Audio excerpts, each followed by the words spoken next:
Hello mga katumbok. Ito nga pala mga katumbok ha. May nag-PM kasi sa akin, sabi niya, Idol, bakit ganun? Lagi naman kami nagpa-practice ng kaibigan ko.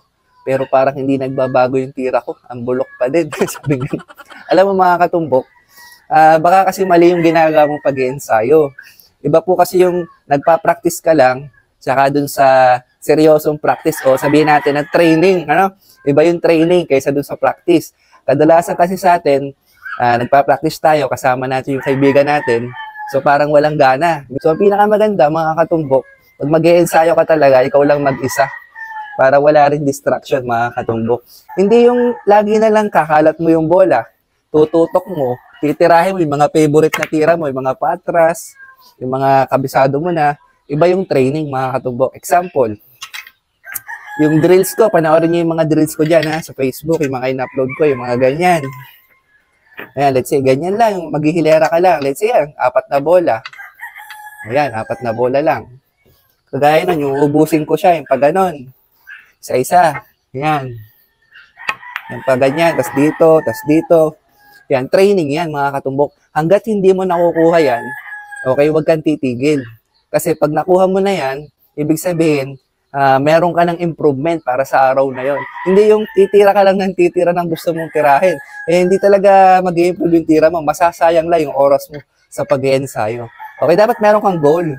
Kunyari, may mahirap kang posisyon na lagi kang nasablay sa laban.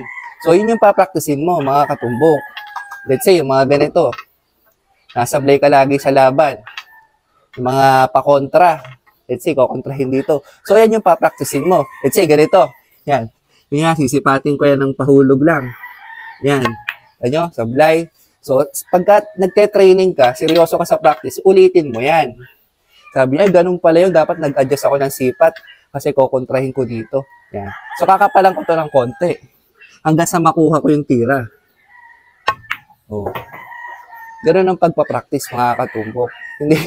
Hindi yung dalawa kayo ng tropa mo. Minsan, mag-iinom, mag-i-ensayo daw. Hindi naman nakaka-practice yun. Minsan, tututok natin, titirahin natin yung mga planto na. So, walang challenge. Iba talaga yung nagdi-drills ka, mga katumbok ka. Let's say, ito, mga pinahan. Yan. Kung mahina ka sa pinahan, yan yung practicein mo. Ayan. O, ba?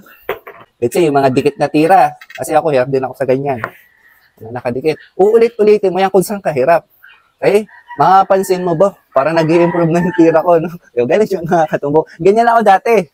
Yan, dati tira lang din ako ng tira. Yung mga planto na, pero pagdating sa laban, yung mga may hirap na angulo, sablay na. Kasi nga, yun lang yung pinapractice ko, yung madadaling tira. For example naman mga katumbok, mahina ka doon sa paatras na tira. Maraming mahina dito sa paatras, hirap na hirap sila, lalo na yung mga beginners, no? So ito yung sinasabi natin training. So ganito muna kalapit, yung papracticein mo. Ayan. Ayan. Pag napapaatras mo na yung ganyan, ng paulit-ulit, a-adjust ka ngayon. Yan, lagyan mo ng tanda, dito ulit.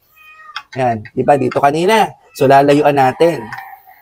Yan, nasa sa inyo. Hanggat nakukuha ko na to ng paulit-ulit, ibig sabihin yun, may improvement yung tira mo.